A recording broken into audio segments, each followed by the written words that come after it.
ഞാൻ വെറുതെ chat GPT ചോദിച്ചു, 1,00,000 രൂപ എല്ലാ മാസവും ഡബിൾ ആവുകയാണെങ്കിൽ 5 വർഷം കൊണ്ട് എത്ര രൂപയാവുമെന്ന്.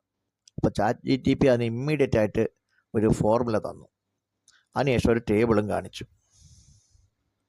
അത് നോക്കൂ, ഒരു മാസം കഴിയുമ്പോൾ 1,00,000 രൂപ 2,00,000 രൂപയാവും.